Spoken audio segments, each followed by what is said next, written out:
놀고도 엄청난 많은 사람들이 있는데 그 사람들이 아무도 나를 보지 않는다. 차라리 혼자 있으면 괜찮은데 누가 나를 봐주지 않는다는 게 너무 힘들었어.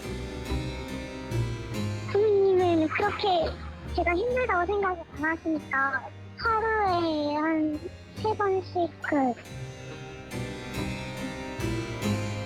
몸에 일부러 상처를 내고 그 사진을 SNS에 공유하는 자해 인증샷이 확산되고 있습니다. 정신과 의사들이 대책을 촉구할 정도로 심각합니다. 그냥 유행 따라하는 그런 거로밖에 안 보이는구나. 엄청나게 충격받았었거든요. 단순이라던가 정신병자라던가 괴물이라던가 징그럽다거나 그런 식으로 생각 안 했습니다.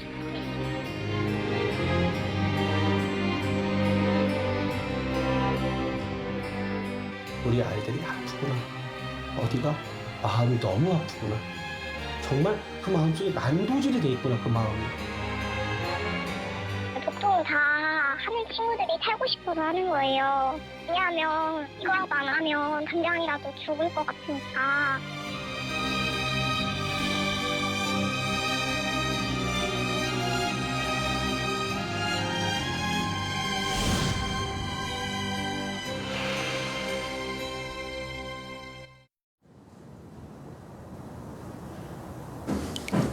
어렵게 인터뷰를 허락한 한 학생을 만났습니다.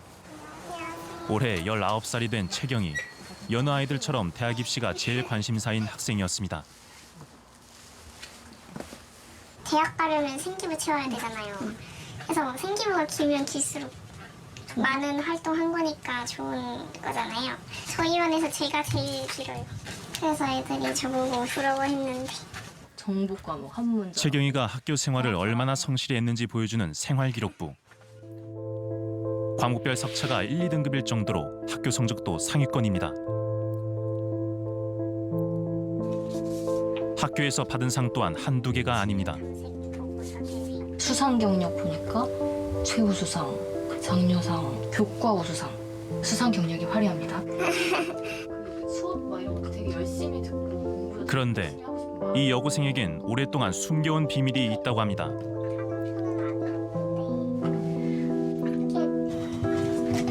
조심스럽게 팔을 보여주는 채경이. 희미한 흉터들이 보입니다. 자해의 흔적입니다.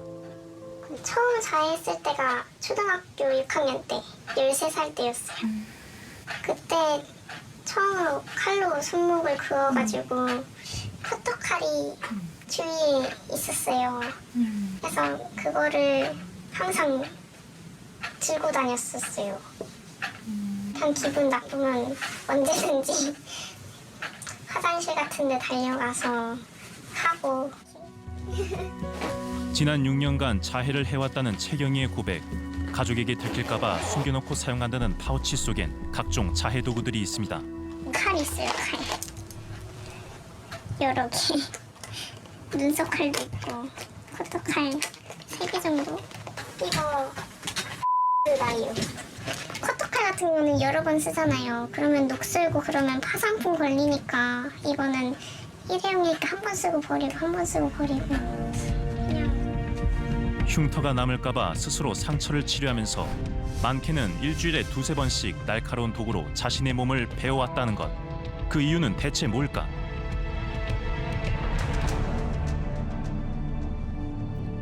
채경이는 어린 시절 부모님이 이혼한 후 고모집에서 살며 힘든 나날을 견뎌야 했다고 합니다. 고모네 가족끼리 외식을 가면 저 혼자 남겨두고 간 적도 있었고 이틀 연속으로 저녁 안 죽는 적도 있었고 어느 날은 친구랑 놀다가 한 6시쯤에 들어왔는데 그때 늦게 들어갔다고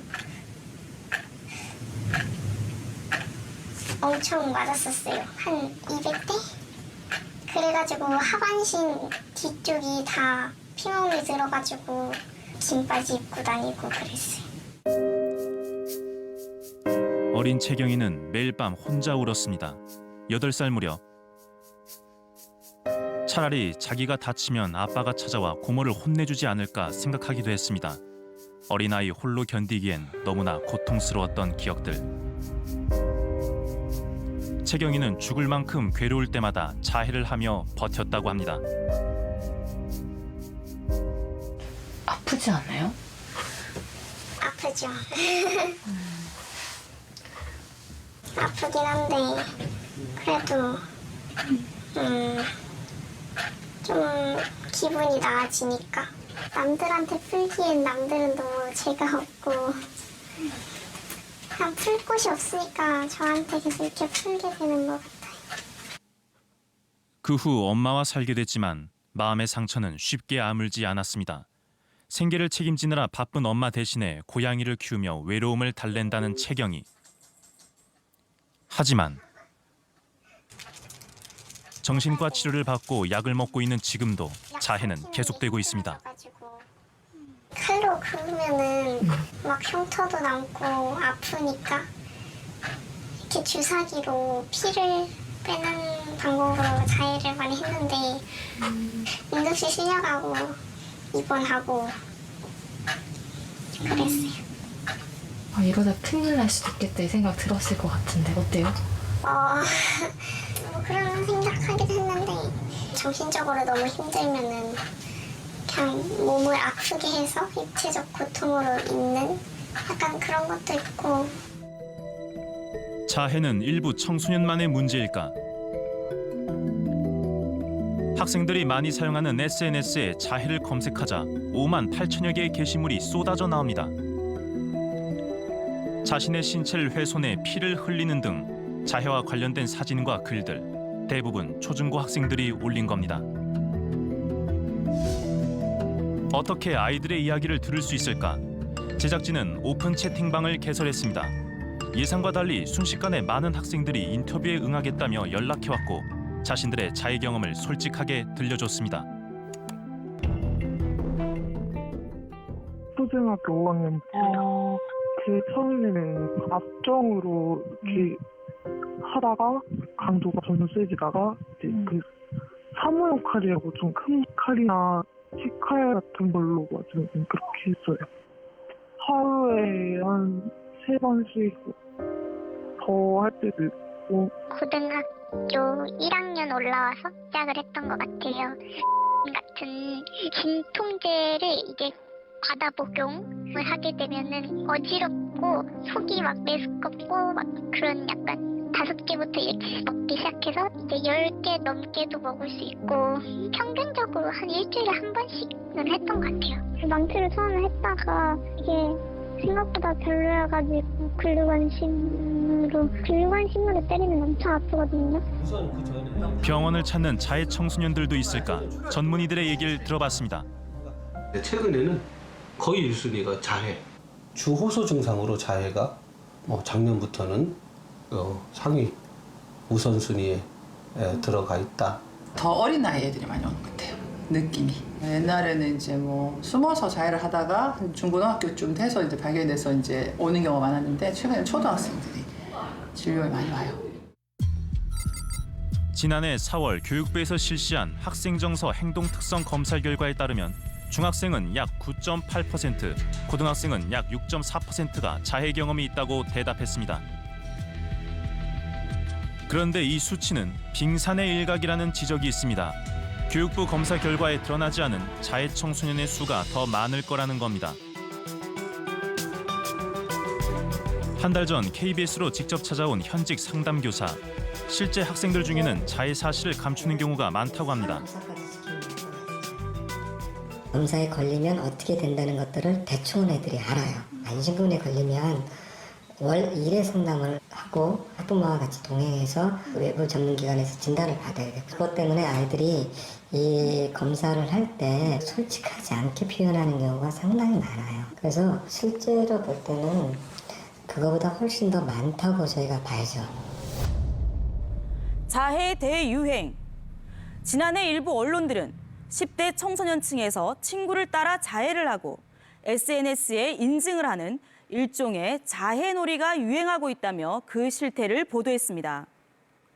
덧붙여 죽음을 그저 가볍게 생각하는 성숙하지 못한 청소년의 인식을 바로잡아야 한다고 지적했습니다. 여러분은 어떻게 생각하십니까?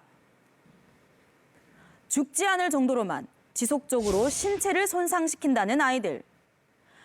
흔히 비자살성 자해라 일컬어지는 청소년들의 자해는 자살과는 다른 개념으로 이해해야 한다고 전문가들은 말합니다.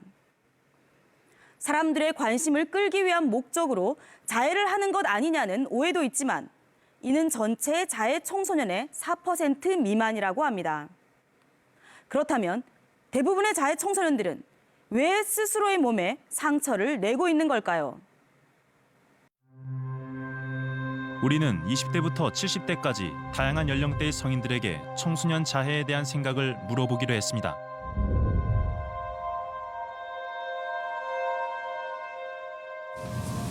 이 사진은 그 청소년 아이들이 이제 자기 몸에다 자해를 하는 사진이에요. 이들에게 실제 청소년이 자해를 한 후 찍은 사진부터 보여줬습니다. 사진을 보고 난 후 충격을 받은 듯한 어른들. 그들은 자해하는 청소년을 어떻게 이해했을까? 내가 제일이다라는 거죠 이제. 야 저놈 보고 붙으면 안 되겠다 이런 식으로. 부모를 겁을 주기 위한 것이냐? 아니면 사회에 경각심을 주기 위한 것이냐? 그거 문제 아니겠어요 지금? 논어편을 좀 교육을 시켜야 돼요. 논어를 보면 좀 논어를 보면 그 부모한테 효도하는 게 자기 머리카락 하나 손상되지 않게 잘하는 것이 부모한테 효도하는 거라고 그랬잖아요. 엄청 화냈을 것 같아요.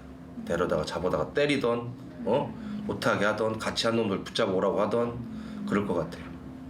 저도 이해가 안 가요. 건전한 거를 많이 만들어줘서 아이들이 축구나 농구나 뭐 이런 거를 좀 할 수 있게끔 만들어주는 것도 되게 좋을 것 같고요. 우리는 친구들에게 따돌림을 당한 괴로움에 손목을 긋기 시작했다는 한 소녀를 만났습니다. 예은이는 초등학교 6학년 때부터 5년 동안 자해를 해왔습니다.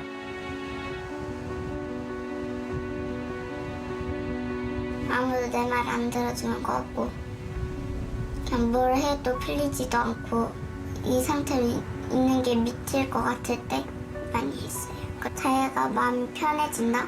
그냥 칼을 갖고 있으면 마음이 편해진다라는 느낌이 들어요.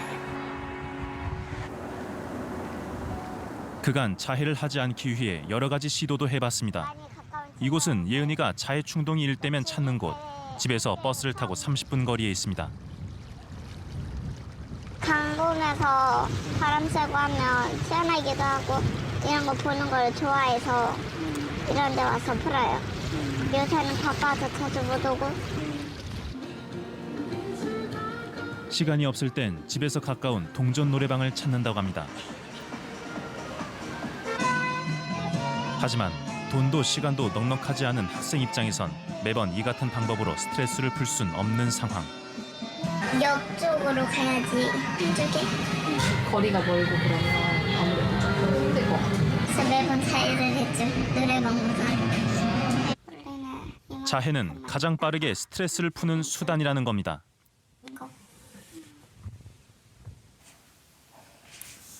참으려고 노력해봐도 1, 2주에 한 번은 무너지고 만다는 예은이. 마음이 아프고 힘든 만큼 자해 흉터도 늘어갑니다. 너무 스트레스 받아서 그런 거에 무감각해진 것 같아요. 뭔가 너무 답답하고 하니까 그냥 팔 전체를 먼저 피범벅으로 만들어야지 속이 시원해요. 인터뷰를 하는 도중 갑자기 손톱을 물어뜯는 예은이. 무언가 괴로운 기억이 떠오른 걸까 몹시 불안한 모습이었습니다. 예은이에겐 도움의 손길이 절실해 보였습니다. 하지만 누구도 쉽게 아이를 돕지 못하는 현실.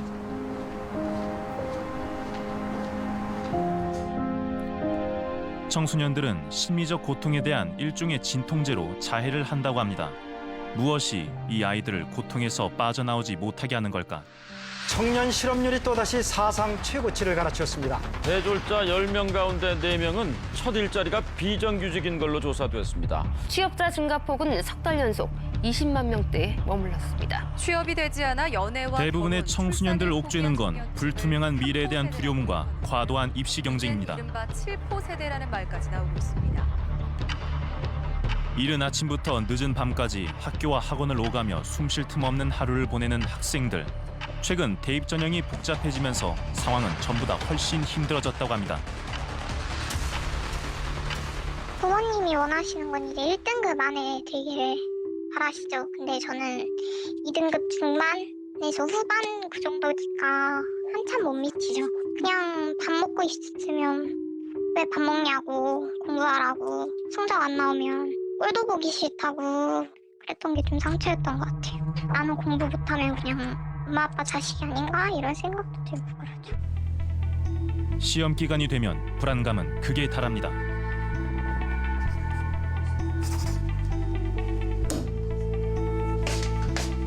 시험 기간은 진짜 맨날 했던 것 같아요.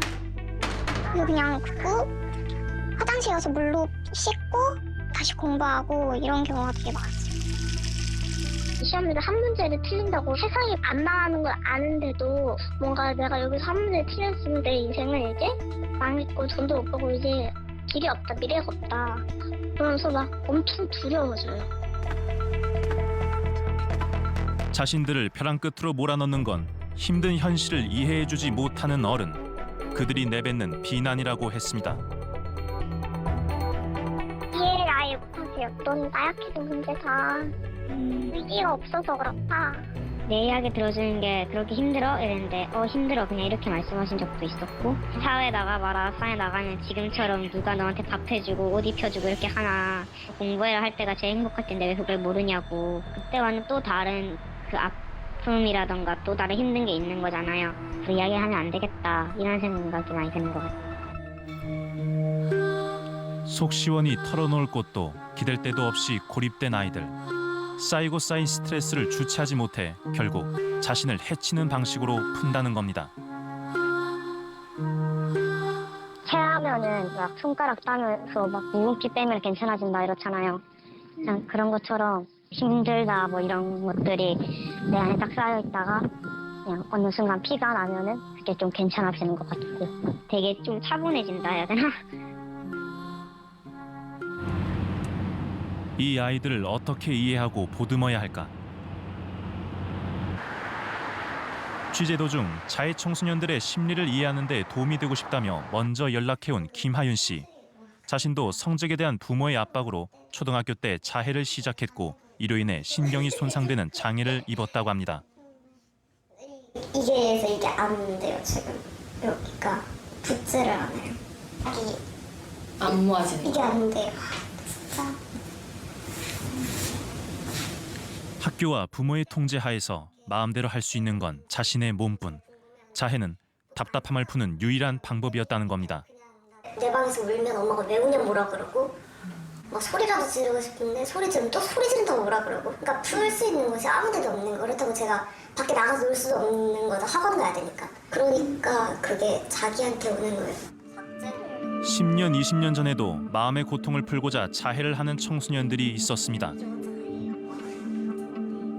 저는 이게 진짜 이렇게 방송에 나올 만큼 내 수면 위로 떠오를 일인지 몰랐어요.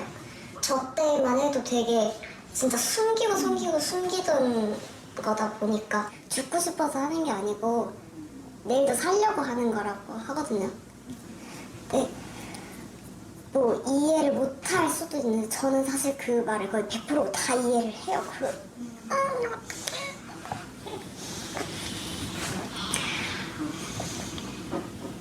화가 나는데 어떻게 할 수도 없고 억울하고 살긴 살아야겠고 그런 계속 할 수 있는 데도 없으니까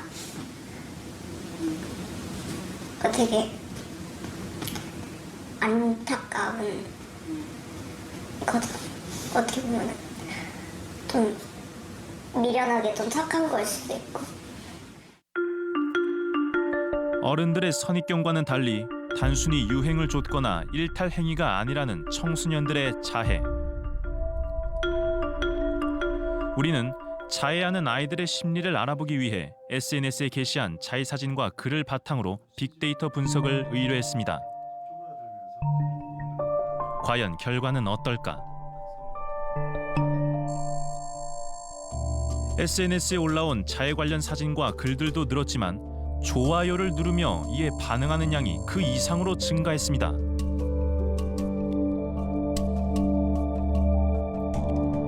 자해 관련 글과 사진을 게시하는 이들은 서로 정보를 주고받지만 도움을 주고자 하는 전문가 집단과는 연결이 안 돼 있는 점은 주목할 만합니다.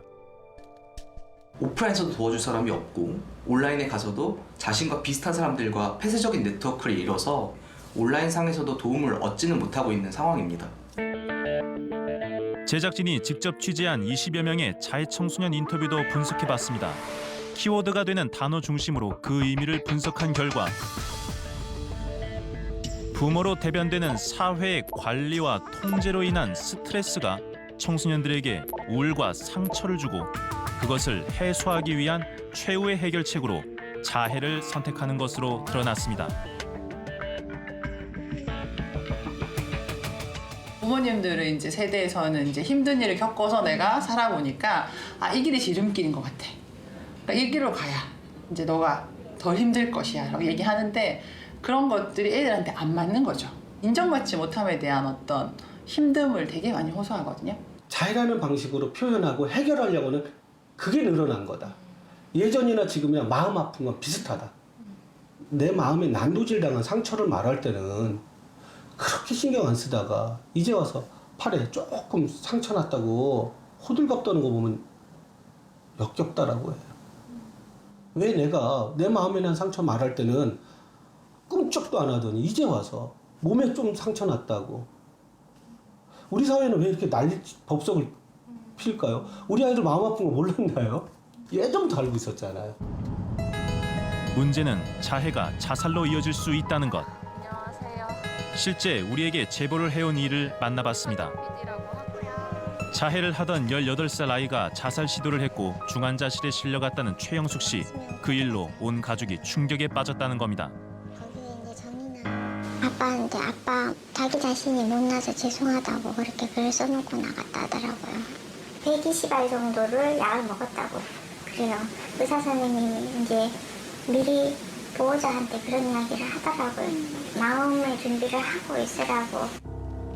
다행히 지금은 회복 중인 상황. 그런데 그녀는 이미 6개월 전 아이가 자해한다는 걸 알았습니다. 왜 진작 조치를 취하지 못했을까? 내가 봤을 때는 상처가 그렇게 크지 않았어요. 아주 살짝 그런 정도. 그래서 이제 자해를 하면 심각한 상황까지 가면 본인이 고통을 감당을 못하니까 그렇게까지는 안 하겠지. 그냥 한두 번 자기가 시도해보다가 그만두지 않을까. 그렇게 이제 안이하게 생각을 했던 부분이 결과가 이렇게까지 심란한 상태까지 올 줄은 몰랐죠.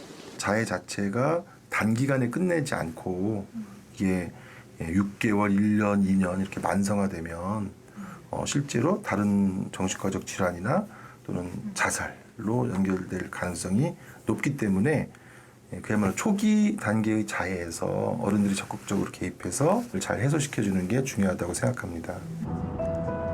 하지만 섣부른 개입은 오히려 악영향을 주기도 합니다. 1년 넘게 해왔던 자해를 이제 더 이상 하지 않는다는 수민이 극단적인 선택으로 목숨을 잃을 뻔한 경험이 있습니다. 우리 집에 친구 와도 제가 요리 안 해주거든요. 수민이는 맞벌이하는 부모님을 대신해 요리를 배우며 동생을 챙겨온 듬직한 학생입니다. 요리사를 꿈꿨던 수민이는 요리 연습할 때 쓰던 자신의 식칼로 팔을 그었습니다. 그때 봉합했던 상처는 몇 달이 지났지만 뚜렷이 남아 있습니다. 내 편이 없었어요, 그냥. 집안에서. 혼자 있는 시간도 엄청 많았거든요. 엄청 컸어요. 기절하는 데까지 5분도 안 걸렸어요. 기억이 끊겼어요. 피 나고 돌았거든요. 수민이가 극단적인 선택을 한 건 자해한다는 사실이 알려진 뒤에 주변 반응 때문이었습니다. 손 같은 경우는 너무 안 좋게 났었어요. 어떻게 났을까요? 저는 학교에서 술 먹고는 미친다. 정신병원도 미쳐서 간다. 정신병 또라이 유행 따라갔네. 그런 식으로 마음이 안 좋았을 것 같아요. 무서웠죠. 시선들이. 저는 살아있는 게 힘들었어요. 멀쩡히 살아 숨 쉬는 게 너무 힘들었어요. 자해 사실을 알게 된 부모님의 시큰둥한 반응도 큰 상처가 됐습니다. 피가 나니라기보다는 너 자야 하냐? 엄마가? 네. 그냥 알았구나. 뭐 어떻게 바뀌려나 지켜봐야겠다 일단. 그러고 했는데 냅두더라고요, 거짓말같이. 그때 부모님에게 기대했던 건 따뜻한 말 한마디였습니다. 엄마한테 다 얘기해줄 수 있을까? 힘들었니? 괜찮아.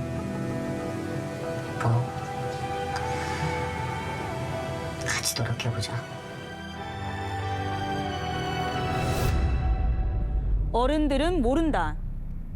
우리가 만나본 자해 청소년들이 공통적으로 하는 얘기입니다. 아이들 마음의 상처에는 이상하리만치 둔감한 부모와 학교. 이런 어른들의 무신경이 자신들을 상처 입힌다고 말합니다.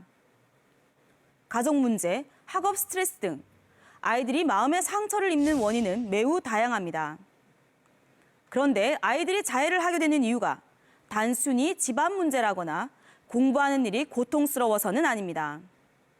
예를 들면 공부를 하지 않으면 쓸모없는 인간이라는 생각을 하게 하는 주위의 말과 시선이 아이들을 상처 입히고 자해를 하게 만든다는 겁니다. 그런 아이들에게 우리는 또 어떤 말을 하고 있을까요? 아픈데 왜 자해를 하냐? 왜 가족을 힘들게 하느냐? 너보다 힘든 사람이 더 많다. 아이들은 이와 같은 말에 더 큰 상처를 입는다고 합니다. 아이들이 필요로 하는 건 힘들었구나, 그래서 자해를 했구나 라는 말 한마디, 혹은 그저 말없이 이야기를 들어주거나 함께 울어주는 부모인데 말입니다. 뛰다가 넘어져 다친 사람을 비난하지 않고 일으켜 세우는 것처럼 마음이 아파 스스로에게 상처를 입히는 아이들에게 공감하고 그들을 위로해야 하는 것은 너무도 당연한 일입니다. 그런데 우리 사회는 이 아이들에게 어떻게 대처하고 있을까요?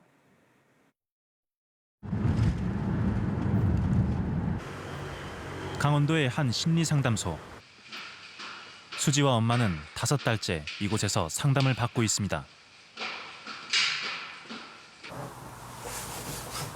안녕하세요. 안녕. 잘 갔다 왔어? 유럽 어디로 갔다 왔었지? 그때? 저 영국? 스페인. 자해하는 것도 많이 멈추고 했는데 거기 가서 스트레스 상황에서 나도 모르게 또 이렇게 자해를 했잖아, 그지? 자해를 한 건 아니고요. 그냥 나이프를 가지고 왔어요. 나이프 가지고 왔어. 너 왜 그런 거 같아? 모르는 사람들이랑 24시간 내내 같이 있으려니까 이건 막 휴대폰 충전기로 저를 충전하고 싶은 기분이었어요. 그래서 2년 전 학교 선생님에게서 딸의 자해 사실을 듣게 됐다는 엄마. 그 사실을 받아들이기까지 오랜 시간이 걸렸습니다. 간혹 발목 뒤에 이렇게 직선으로 그은 상처가 있으면 자해란 생각을 안 해봤어요. 어디 쓰다꼈나? 인식 자체가 아예 없었었거든요. 오로지 문제로만 본 거죠. 문제아로만. 근데 내 자식이 그거였다니. 정말 많이 억울했어요. 내 거는 못하더라도 원하는 거 다 해줬는데 왜 이렇게 밖에 안 됐나. 내가 뭘 그렇게 잘못하고 살았나. 잘한 것도 느껴서 내 머리채부터 잡혔어요. 엄마는 저를 어떻게 대해야 할지 모르시는 것 같았어요.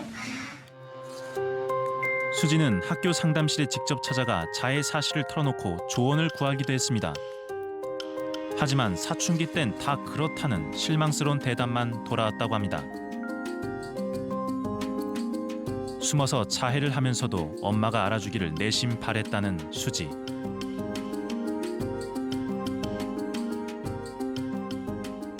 모르신 게 아니라 알고 있었는데 모른 척 한 것 같아요. 자기 자신이 자해한다는 걸 받아들이는 게 힘들었나 봐요. 그런 부모님의 반응을 봤을 때 어떤 마음이 들었어요? 우주에는 나 혼자 말고도 엄청난 많은 사람들이 있는데 그 사람들이 아무도 나를 보지 않는다. 이런 생각이 들었어요. 차라리 혼자 있으면 괜찮은데 모두가 나를 봐주지 않는다는 게 너무 힘들었어요. 악화됐던 모녀 관계는 함께 상담을 받으며 점점 나아졌다고 합니다. 서로를 인정하기 시작했기 때문입니다.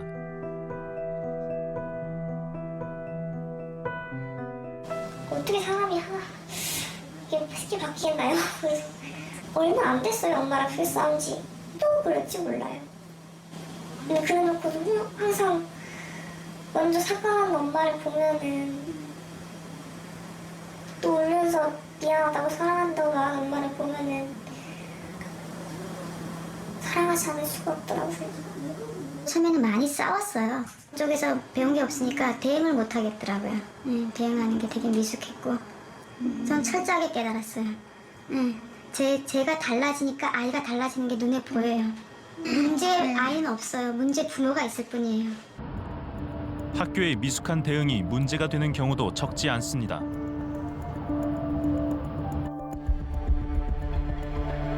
지난해 5월 한 중학교에선 자해하는 청소년에 대한 인식 부족으로 학생의 상처를 더욱 악화시킨 충격적인 사건이 벌어지기도 했습니다.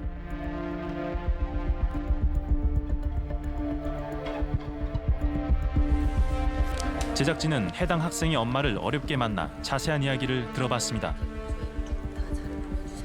선생님이 다 아이들 보는 앞에서 이렇게 세워놓고 몸에 칼빵하는 단장할 자격이 없다고 그렇게 이야기를 했고 지도실로 또 불러다가 이렇게 장시간 또 이렇게 막 의지박약한 온실 속의 화초 같은 막 이런 막 정말 입에 담을 수도 없는 욕을 막 하면서 무차별적으로 그 언어 폭력을 하셨어요. 공개적인 자리에서 담임 교사에게 입에 담지 못할 폭언을 들었다는 아이. 그 충격 때문일까? 아이는 자신이 들은 폭언을 모두 방에 써붙여뒀다고 합니다. 피해 학생이 자필로 쓴 편지엔 그때의 상황과 심경이 절절하게 담겨 있습니다. 그 말들은 힘들었던 저의 속을 헤집고 크게 상처 입혔습니다. 마음의 문을 닫게 됐고 제 자신을 도려냈습니다. 그저 말뿐이었죠. 그것이 저를 죽이려 들었습니다.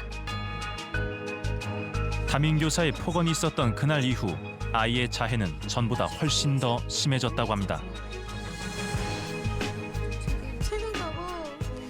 옷 갈아입을 때 이렇게 문득문득 안 보는 척하면서 보면 허벅지, 팔뚝 이런 데들이 수백 칼자국이 있어요. 그런 걸 보면 정말 억장이 무너지고 퇴근해가지고 집에 오면 매일 일과가 휴지통 뒤지는 거예요, 제가. 자해 흔적들이 휴지통에 있으니까 정말 하루하루가 전쟁이에요. 저희 아이하고 전쟁이었어요. 자해 도구가 될 만한 건 이쑤시개까지도 다 숨겼다는 엄마. 아이의 낙서엔 엄마에 대한 미안함과 자해 충동을 참기 힘든 복잡한 마음이 그대로 적혀 있습니다. 지난해 말 아이의 상태는 더 나빠져 정신병원에 입원하기에 이르렀습니다. 아이에게 불이익이 갈까봐 침묵했던 엄마는 더 이상 참지 못했습니다. 담임교사를 징계해달라고 학교에 요구했습니다.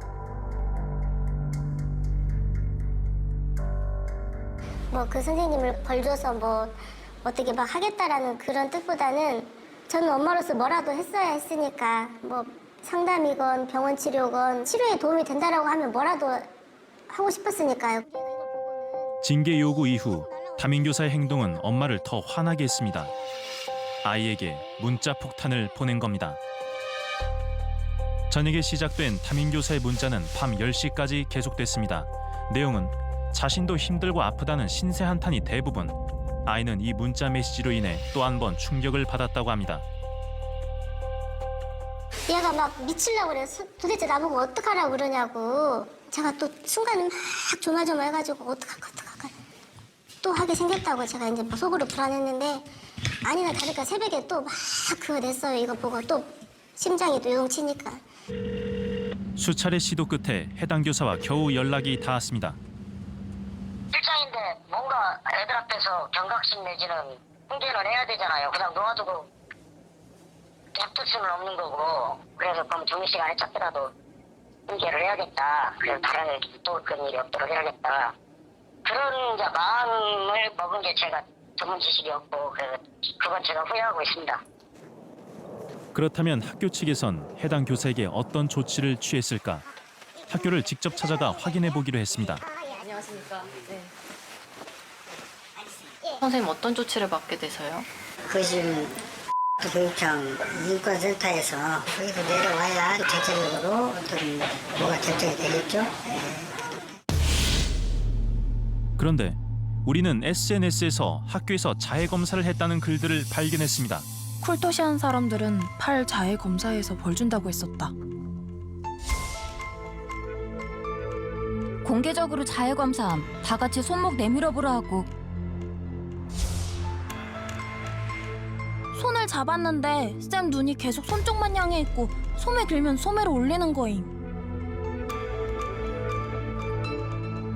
자해 검사를 한다고 이렇게 먼저 말씀해 주시고 팔을 들라고 한 게 아니라 팔을 애들한테 다 들라고 한 다음에 자해 검사를 하는 거라고 말씀해 주신 거거든요. 공포감 이런 것보다는 모멸감? 진짜 학생들을 아픔을 가진 인간으로 생각해 주는 게 아닌 건가? 하고 순간 모멸감이 들었거든요. 저는 걱정을 하는 취지였다면 그렇게 검사를 할 건 아니었다고 생각을 해요. 이 같은 학교 측의 행위는 자해 청소년들에게 어떤 영향을 줄까? 너무한다. 청소년기에 자해를 한 적이 있다는 현직 고등학교 교사의 의견을 들어봤습니다. 너무 폭력적이에요. 얘는 이미 상황에 대해서 어떤 폭력을 받아서 나에 대한 그 자해를 한 건데 그걸 또 강제로 노출시키는 것도 뭐 2차, 3차 가해라고밖에 보여지지가 않아요. 공개 처형하고 마녀사냥하고 낙인 찍는 거는 이거 악순환을 만드는 것밖에 안 될 것 같아요. 더 은밀하고 더 깊이 행하는 거? 저라도 그때 자했을 때 반 전체 그리고 다른 친구가 알았으면은 그냥 진짜 못 견뎠을 것 같아요. 진짜 극단적 선택이라도 했을 것 같아요. 대체 학교에선 왜 이런 일들이 벌어지는 걸까? 자해에 대한 매뉴얼이 명확한 것이 없어요. 기본적인 매뉴얼이 자체가 하나의 그 처리 방식이라든지 처리 기준인데 그 자체가 없는 지역이 아니면 대부분 상담교사들이 인지하지 못하기 때문에 각자 판단할 수밖에 없죠. 제작진은 전국의 시도교육청에 자해 대응 매뉴얼이 있는지 확인해봤습니다. 우리는 자살 관련된 그 매뉴얼 간단하게 한두 부분만 있는데 자해 부분은 없으신 거예요, 매뉴얼에? 그 부분 따로 있진 않아요. 저희가 자해만으로 따로 이렇게 교사 연수나 이렇게 매뉴얼을 지금 제작한 거는 없다 하시네요. 매뉴얼이나 이런 것들을 만들 수 있는 여건은 좀 안 되어서 만들지를 못했습니다. 전국 17개 시도교육청에 문의한 결과 자해 대응 매뉴얼이 없다고 대답한 교육청은 무려 9곳이나 됩니다.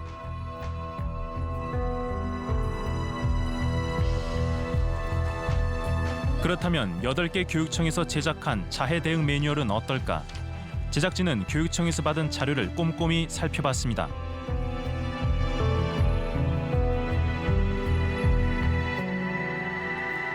경기도 교육청은 자해 학생을 돕기 위한 교사용 가이드가 62페이지에 걸쳐 정리돼 있었습니다. 대구광역시 교육청은 각자 입장에 따라 청소년 자해를 이해할 수 있도록 학생용, 학부모용, 교사용으로 세분화해 안내서를 제작했습니다.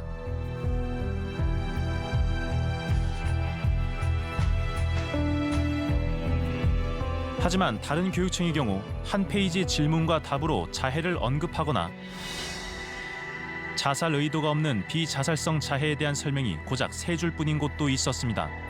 자해 청소년을 이해하고 대응하기에는 턱없이 부실한 매뉴얼이 대부분입니다.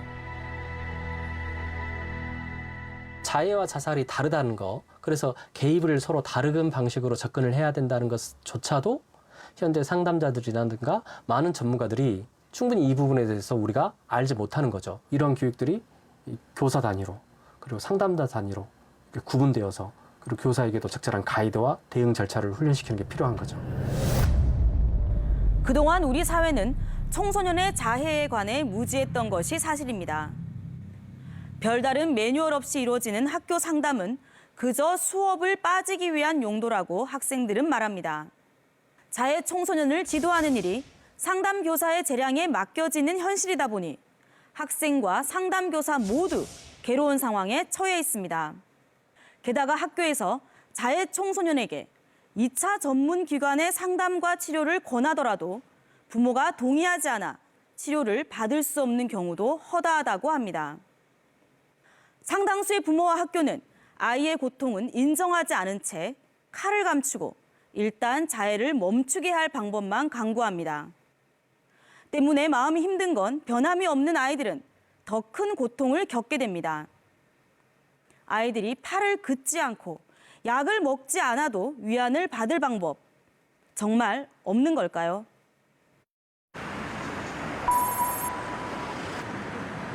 지난 8일 영하 10도의 강추위에도 불구하고 어린 고등학생들이 거리에 나섰습니다. 자해 문제에 직접 목소리를 내기 위해서입니다. 제작한 자해 관련된 리플렛이랑 세트를 지나다니는 시민들 분들께 나눠드릴 거야. 전단지를 나눠준 일이 어색하기만 한 학생들. 지나가는 시민들 반응도 냉랭합니다. 하지만 용기를 내봅니다. 청소년 자해인식 개선 캠페인입니다. 안녕하세요. 청소년 자해인식 개선 캠페인입니다. 감사합니다. 학생들이 자발적으로 이런 캠페인을 준비한 이유는 뭘까?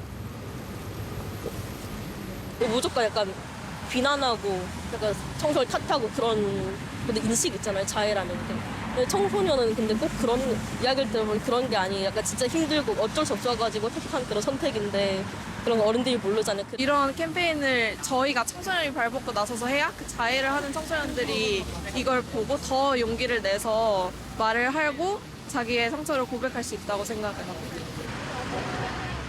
학생들은 직접 그린 밴드를 시민들과 함께 손 조형물에 붙이며 자해하는 청소년을 위로한다는 따뜻한 메시지를 전했습니다.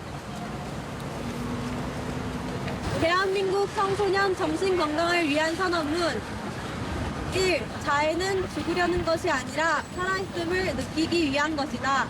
청소년으로서 우리의 정신 건강을 위한 사회 및 정책의 변화를 촉구하고 연대한다. 자해 청소년들이 도움을 받을 수 있는 환경을 만들어야 한다고 말하는 학생들. 어른들이 아직 멀었다고 생각하지만 제발 조금씩이라도 생각을 조금 달리 하려는 시도나 이런 움직임이 더 많아졌으면 좋겠다는 생각이 듭니다. 자발적인 움직임은 또 있습니다. 저녁 7시 칼바람을 헤치고 하나둘씩 모여드는 사람들. 자해 청소년에 대한 세미나에 참석하기 위해서입니다. 중학교에 있다 보니까 자해하는 아이들이 나날이 좀 늘고 있어서 그 아이들의 어떤 심리 상태라든지 어떻게 하면 좀 도와줄 수 있을지, 아이들을 어떻게 하면 좀 더 이해할 수 있을지 깊이 있게 좀 공부를 하고 싶어서 참여하게 되었어요. 자녀의 자해를 알게 되고 그 자책하시는 부모님들이 굉장히 많고 아니면은 분개하시면서 이제 자녀에게 탓을 하시는 부모님들이 많아서 도와드릴 수 있는 방법을 좀 알고자 왔습니다. 자해 청소년을 도울 방법을 찾기 위해 자신의 돈과 시간을 투자하는 교사와 상담사들.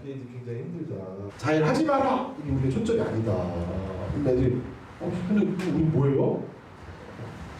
그래서 이제 애들이 무장 해제가 되는 거죠. 뭐가 초점이냐면 뭐가 힘든지가 초점이다. 열띤 강연이 끝나고 참석자들의 질문이 이어졌습니다. 안 된다.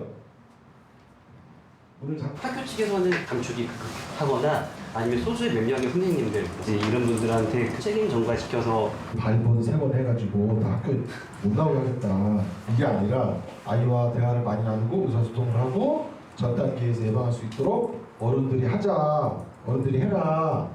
이제 그렇게 하는 나라는 좀 선생님들이 편한 거예요. 일찌감치 청소년 자해의 심각성을 인식한 호주.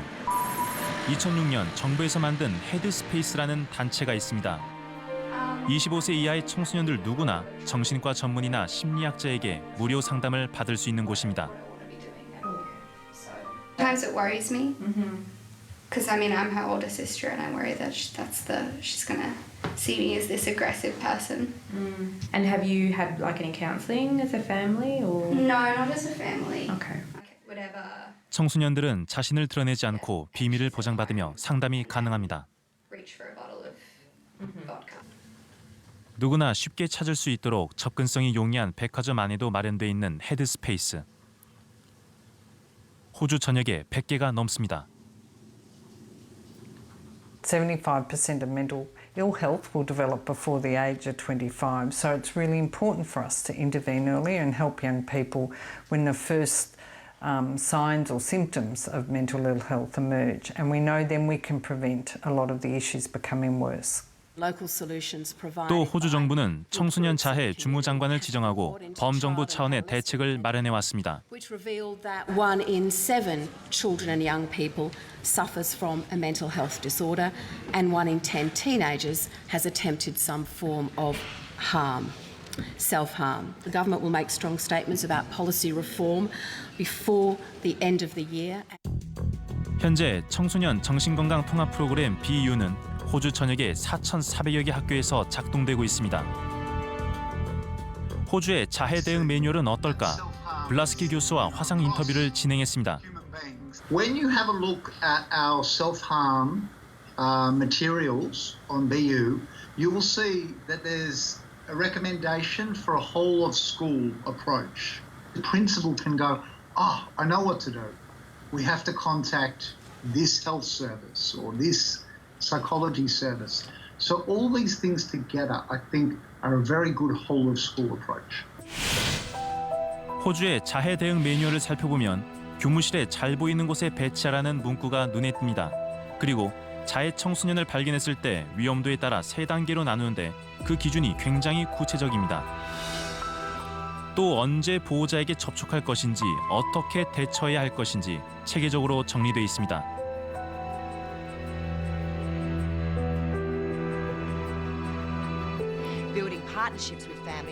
호주에서 그보다 더 중요하게 여기는 건 자해가 아예 발생하지 않도록 사전에 예방하는 겁니다. 그 일환으로 회복력 키우기에 중점을 두고 있습니다. 상처를 받았을 때 회복하는 능력을 기르는 겁니다.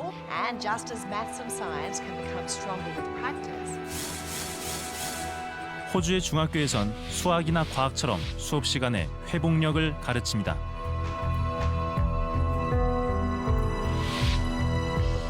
회복력 키우기 교과서를 살펴보면 문제 상황을 설정하고 도움받을 수 있는 기관이나 사람을 결정하며 그 이유를 토론합니다. 학생들에게 미리 대처법을 알려주는 겁니다. Also have a preventive approach. How can we make kids more resilient? How can we give them better coping skills? So when they are stressed, self-harm's not the best option. You know, they can tell someone. They can do some exercise. They can get some help. And we try and give them more proactive options where they don't harm themselves. 우리나라는 범정부 차원의 대책이 미흡한 상황. 제작진은 교육부 담당자를 만나 학교 상담에 대한 자해 청소년들의 목소리를 전했습니다. 선생님은 그냥 너 의지의 문제라고, 너가 마음이 바꿔야지 뭐 어떻게 된다고, 그냥 그런 거 마세요. 밖에 나가서 햇빛을 봐라, 이 정도? 이따 하시는 말씀 너가 힘들지 않아? 그러더라고요. 남들은 다 힘들어 살고 사는데 넌 왜 그래? 여기 저기 심장이 팍 박히는 느낌이었어요. 너무 마음이 아프네요. 우리가 지원하는 데는 또 아이들 이 사회 현상을 못 쫓아가고 있는 것 같아요. 그래서 그런 부분까지도 같이 고민해서 조금 더 체감할 수 있는 부분으로 아이들이 눈높이에서 해결할 수 있는 이 부분에 좀 더 중점으로 해야 되지 않을까 싶습니다. 자해 청소년들을 어떻게 도와야 할까? 5년간 해왔던 자해를 중단했다는 나현이 모녀를 만났습니다. 엄마는 지지대가 되어준 고마운 사람들이 있었기에 가능한 일이었다고 말합니다. 교장 선생님 부르셔갖고 얘는 이 학교 못 받는다 그러시더라고요. 각서를 쓰라고 그러면 쓰고 뭐 다 하겠다, 내가 책임지겠다 이러는데 이제 얘네 담임선생님 되게 좋으셨어요. 같이 계셨는데 어머니 우리 같이 극복하자면서, 그래서 그 선생님이 2학년 때까지 담임해 주셨어요. 얘는 많이 돌봐준 거지. 몸에 난 상처에 집중하기보다 딸의 마음을 헤아리려 애쓴 엄마. 자해가 일종의 신호라는 걸 알게 됐습니다. 저도 사실은 무서웠어요.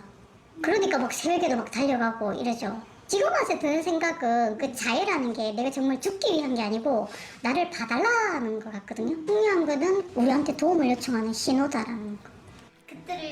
부모로서 가졌던 기대를 내려놓고 딸이 좋아하는 걸 존중해주자 그림을 그리면서 조금씩 안정을 찾아간 나현이. 미술 심리 치료사라는 꿈도 생겼습니다. 오늘이 오기까지 말 한마디의 힘이 컸다고 합니다. 엄마가 고맙다고 했거든요. 그때 그게 제일 저는 좋았어요. 엄마 그러니까 보통은 뭐라고 하거나 당황해하거나 그러거나 할 줄 알았는데 그게 아니라 그냥 이야기 중간중간 끼어들리는데 어쨌든 처음부터 끝까지 일단 내 얘기 다 들어주고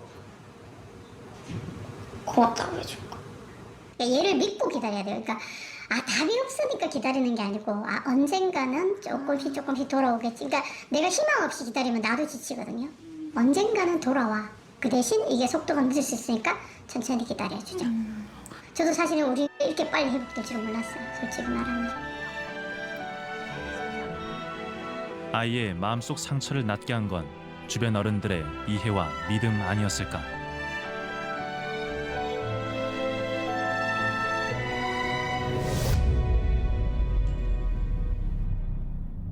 자해 청소년을 대할 때 가장 중요한 것은 아이를 있는 그대로 인정하고 받아들이는 것이라고 합니다. 어른들과 아이들의 입장이 다르더라도 섣불리 가치 판단을 하지 않고 주의 깊게 말을 들어줘야 한다는 겁니다. 이제 가정과 학교, 그리고 우리 사회가 함께 그 역할을 해야 합니다. 만약 상담이나 도움이 필요한 청소년들이 있다면 용기를 내서 해당 상담 기관에 도움을 요청하시길 바랍니다. 자해는 비통하고 충격적인 당면 과제다. 2006년 호주의 연방보건장관이 자국에서 10대 소녀의 10%가량이 자해를 경험했다는 연구 결과가 나왔을 때 한 말입니다. 이후 자해 청소년이 소도시에서도 안정적으로 상담과 치료를 받을 수 있도록 공공의료 서비스를 구축하는 등 범정부적 차원의 대책을 마련했습니다. 우리 사회도 청소년의 자해라는 비통하고 충격적인 당면 과제를 해결해야 합니다. 아이들은 이미 오래전부터 마음이 너무 아프다고, 고통을 잊기 위해 차라리 몸에 상처를 냈으니 알아봐 달라고 끊임없이 신호를 보내왔습니다. 이제는 어른들이, 우리 사회가 아이들에게 책임 있는 답을 내놓아야 합니다.